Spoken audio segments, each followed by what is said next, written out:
The Greek tragedy continues. Hospitals, schools and offices are shut as workers stage their fourth national walkout. Officials are now in talks with the IMF, but what conditions will a bailout bring? And what of the rest of Europe?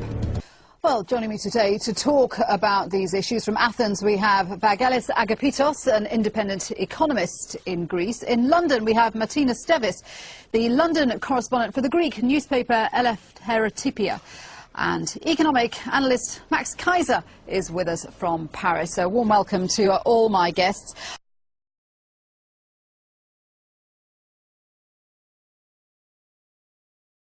Think of what would have happened if we'd entered a state of bankruptcy. If the country had gone down, it wouldn't have hurt the rich. It would have primarily hurt the average Greek and the weak. Martina, is that what most people think?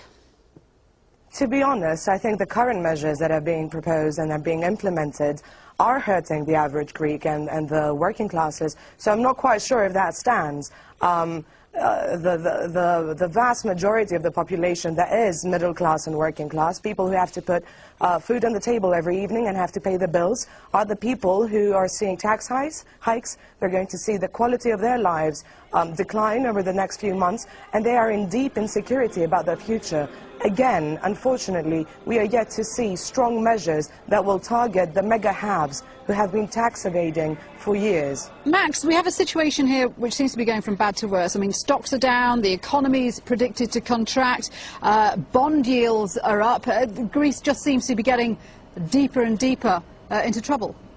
Yeah, well, the question for the Greek government is why no arrests of Goldman Sachs bankers? You know, in the Netherlands yesterday they talked about banning Goldman Sachs. In the United Kingdom they're talking about banning Goldman Sachs. In the United States, the SEC now is got a case pending for fraud against Goldman Sachs. Goldman Sachs is the one that got Greece to skirt the Maastricht Treaty to join the euro with accounting fraud. These debts were all created under fraudulent inducement, and the Greek people have no responsibility to pay them back whatsoever. And what we're seeing right now is a classic case of financial terrorism. The IMF is holding out a package of monetary relief, which they say, well, we have it here for the Greek people to take, while at the same time, the bankers and the hedge funds are attacking the Greek bond market, forcing the yields up to 8.5%, soon to be 9%. You talk about the bankers and the investors. It's an assassination. What about the actions of the Greek governments, past Greek governments? And Martina was pointing out that there have been a series of bad decisions, there had been mismanagement, there had been misrepresentation about the financial status, and they didn't abide by EU rules. Well, the people should be demanding for a referendum, like they did in Iceland, to see whether or not they want IMF in their country, or the people should be demanding a new election. The people should seek a regime change in Greece if the Greek government's in bed with Wall Street bankers. That's tyranny.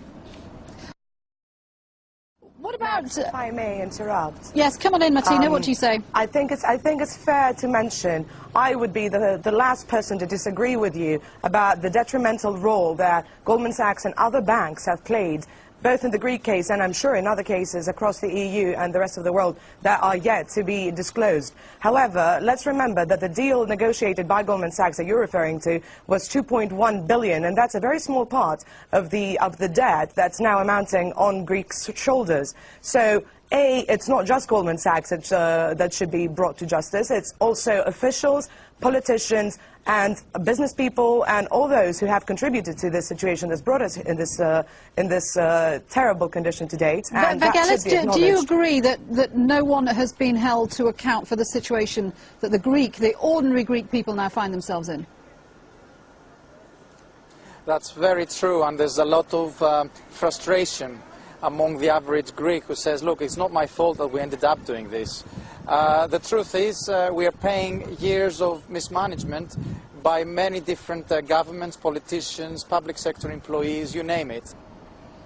But my point is that Greek economy has been targeted by the banks on Wall Street, including Goldman Sachs, for 10 years. To say that, well, it was only $2 billion initially, that's the defense of a rapist.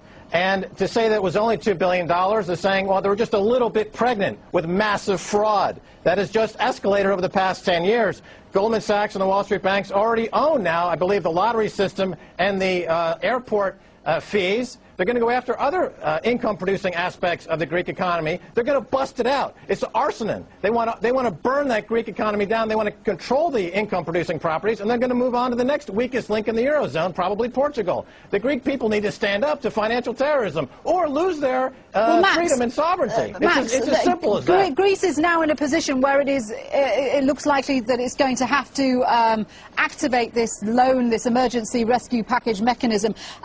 What about the small print to that? Because the devil's in the detail, isn't it? Well, that's what I'm trying to say, Julie. It's a stealth takeover of all the income-producing assets of Greece, and they're using this current bond crisis, which is manufactured by Wall Street and the hedge funds. The crisis is manufactured. It's not a natural, organic crisis that's happening from just on its own. It's a controlled assassination of the Greek bond market by financial terrorists. Is the Greek government appeasing terrorism? It's exactly what they're doing. The Greek people need to seek a regime change and get rid of this government because they're in bed with the financial terrorists. Okay. Or lay down. Okay. Max, I guess the question is how much negotiating power George Papandreou is going to have?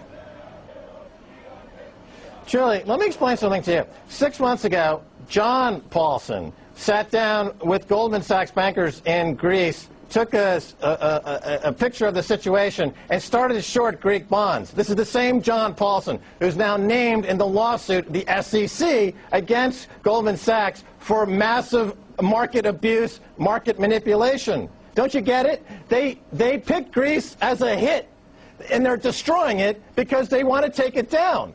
There's no way out of this. Because they're not going to listen to reason. So you obviously come at this from a hugely you've got a much bigger economic brain than I have. What do you mean they want to take Greece down? These are suicide bankers, basically, who are short Greek bonds. They make a ton of money as those bonds collapse, just like they made a ton of money as Lehman Brothers collapsed, as Wall Street collapsed, as the mortgage market in America collapsed. John Paulson made a lot of money. Now John Paulson is short Greek bonds. Okay. He's there with Goldman Sachs. All right, let me bring Vangelis in. And he's making money on the collapse.